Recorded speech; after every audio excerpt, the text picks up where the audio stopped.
Sudah kita mafhum bersama dalam sebuah perlombaan, ya, itu ada beberapa tahap atau fase atau yang kita kenal dengan babak. Satu, ada babak penyisihan, dua, ada babak semifinal, dan yang paling puncak itu ada final dan grand final. Jika dianalogikan dengan perlombaan tersebut, maka 1 bulan di bulan Ramadan itu terbagi 3 fase. Yang pertama, 10 hari yang awal. Yang kedua, 10 hari pertengahan. Dan yang ketiga, 10 hari penghabisan atau ujung. 10 hari yang pertama itu diibaratkan kalau dalam perlombaan seperti babak penyisihan. Bisa ditandai di beberapa tempat masjid, musola, surau, itu masjid penuh, tarawih itu penuh. Kenapa? Itu masih babak penyisihan biasanya, apalagi di awal-awal tarawih. Itu babak penyisihan. Jadi peserta peserta masih banyak, wajar. Dengan berjalannya waktu itu tidak semua masuk ke semifinal. Dengan penyaringan-penyaringan, kemudian masuklah 10 hari yang kedua, namanya babak semifinal. Itu biasanya masjid semakin membesar. Kenapa? Karena jamaahnya semakin berkurang. Jadi masjid kelihatannya semakin membesar. Dan yang paling tinggi adalah babak final, 10 hari yang terakhir. Maka bersyukur bagi kita para pecinta kesucian jiwa. Bukan hanya 10 hari pertama, bukan hanya 10 hari yang kedua, bukan hanya 10 hari yang ketiga. Kita setiap saat, setiap detik diajarkan, dibimbingkan oleh pengusaha untuk menjadi finalis yang unggul, yakni dengan 2 kekuatan, 2 tanduk, Qadiriyah, Naqsyabandiyah, zikir jahar, zikir khofi yang sudah kita terima dari Allah Subhanahu wa taala lewat wasilah bimbingan guru mursyid, yakni dengan pintu talqin zikir. Alhamdulillahilladzi faddalana ala katsirin min ibadil mu'minin. Jadi bulan Ramadan itu 10 hari yang pertama sebut rahmat. 10 hari yang kedua magfirah, ampunan. Dan 10 hari yang ketiga babak final atau grand final itu itkun minan nar, terbebas dari api neraka. Baik, sedikit tabarukan saja. Dalam bulan Ramadan ini, di dalam kitab Fadhailus Syuhur li Talibi Ridho Robil Ghafur, karya agung Hadratus Syekh Muhammad Abdul Gawas Saifullahil Maslul Al-Qadiri An-Naqsyabandi radhiyallahu an, kitab Fadhailus Syuhur menerangkan bulan Ramadan yang terdiri dari 5 huruf. Yang pertama Ra, kemudian Mim, kemudian ada huruf Dod, huruf Alif, dan yang terakhir huruf Nun. Sedikit saja kami akan membahas huruf yang terakhir, karena ini termasuk sudah 10 hari yang terakhir. Huruf Nun. Di dalam kitab Fadhailus Syuhur, halaman 237, pengusaha menjelaskan, Bismillahirrahmanirrahim.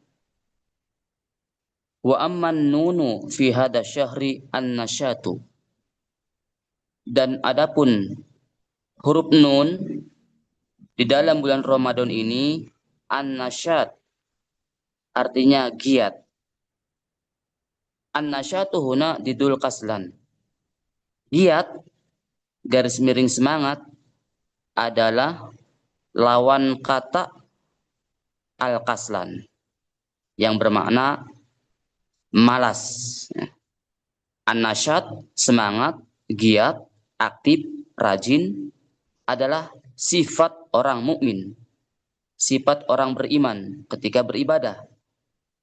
Sebaliknya, al-kaslan, malas, lazy people, itu merupakan ciri sifat orang-orang munafik, terutama ketika mereka beribadah. Hal ini berdasarkan mengutip Al-Qur'anul Karim, Quran surat An-Nisa ayat 142. A'udzu billahi minasyaitonir rajim. Wa idza qamu ilas sholati qamu kusala yura'una an-nasa wa la yadhkuruna Allah illa qalila.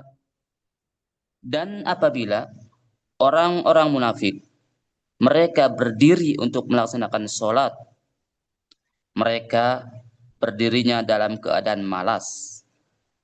Yura'unan nas, mereka bermaksud riya dengan sholat itu. Wala yadhkurunallaha illa qalila, dan tidaklah orang-orang munafik itu berzikir kepada Allah kecuali hanya sedikit saja. Itu. Jadi untuk membedakan mana orang mukmin, orang beriman, mana orang munafik bisa dilihat dari zikirnya. Orang mukmin, orang beriman, zikirnya banyak. Orang munafik, zikirnya sedikit. Orang beriman, sholatnya nasyat, semangat, giat. Bahkan para pecinta kesucian jiwa dibimbingkan, dicontohkan oleh para sahabat sebelum adzan berkumandang sudah siap, sudah punya wudu. Ketika hayya 'alas shalah, berdiri kita. Itulah yang diajarkan para sahabat kepada para murid-murid, para pecinta kesucian jiwa. Sedangkan orang munafik kebalikannya. Mereka bermalas-malasan saja.